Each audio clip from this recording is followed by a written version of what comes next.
Daily use English sentences with Hindi and English meaning part 2. If you are new to the channel, please don't forget to like, share and subscribe to the channel. Without any further ado, let's start the video. The first sentence that we are going to learn today is आज से मैं dieting शुरू करूँगी. आज से मैं dieting शुरू करूँगी. अब इसे इंग्लिश में कहेंगे I will start dieting from today.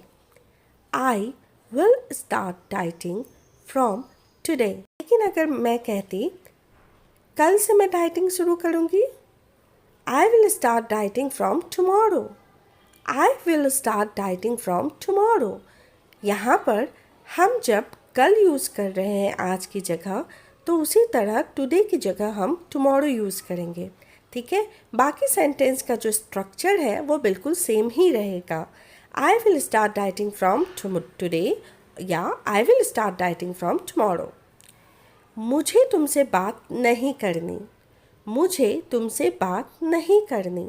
इसे इंग्लिश में कहेंगे I do not want to talk to you. I do not want to talk to you. अगर ये तो नेगेटिव है, राइट, मुझे बात ही नहीं करनी. लेकिन अगर आपको बात करनी है तब आप कैसे कहोगे? स्ट्रक्चर बस आप समझो. मुझे तुमसे बात करनी है. मुझे तुमसे बात करनी है. यहाँ पर बस हमने नहीं को ओमिट कर दिया, हटा दिया. ठीक है, और सेंटेंस को बना दिया मुझे तुमसे बात करनी है. ठीक है, अब इसे इंग्लिश में कहेंगे I want to talk to you. I want to talk to you. यहाँ पर हमने डू नॉट को हटा दिया. ठीक है, I want to talk to you. चलिए नेक्स्ट सेंटेंस की तरफ. आने में इतनी देर क्यों हो गई? आने में इतनी देर क्यों हो गई? इसे इंग्लिश में कहेंगे why did it take so long to arrive. Why did it take so long to arrive. काफ़ी कॉमन सेंटेंस है, बहुत बार हम यूज़ करते हैं, बहुत बार लोग हम पे ये यूज़ करते हैं, राइट. आने में इतनी देर क्यों हो गई.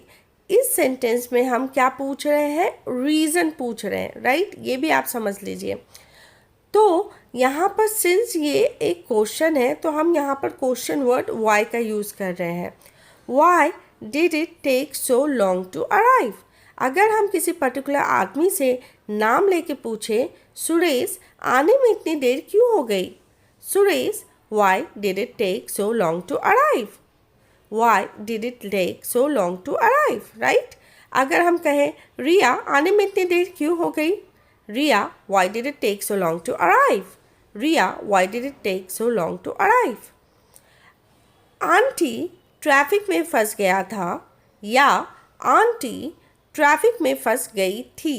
जहाँ तक गया था या गई थी की बात आती है तो इंग्लिश में सेंटेंस सेम ही होगा, right. Auntie, I was stuck in traffic. Auntie, I was stuck in traffic. मैं फिर से दोहराऊंगी कि अगर आप कह रहे हो आंटी ट्रैफिक में फंस गया था तो भी सेंटेंस यही होगा aunty I was stuck in traffic. अगर आप कह रहे हो आंटी ट्रैफिक में फंस गई थी तो उसके लिए भी हम यूज़ करेंगे aunty I was stuck in traffic.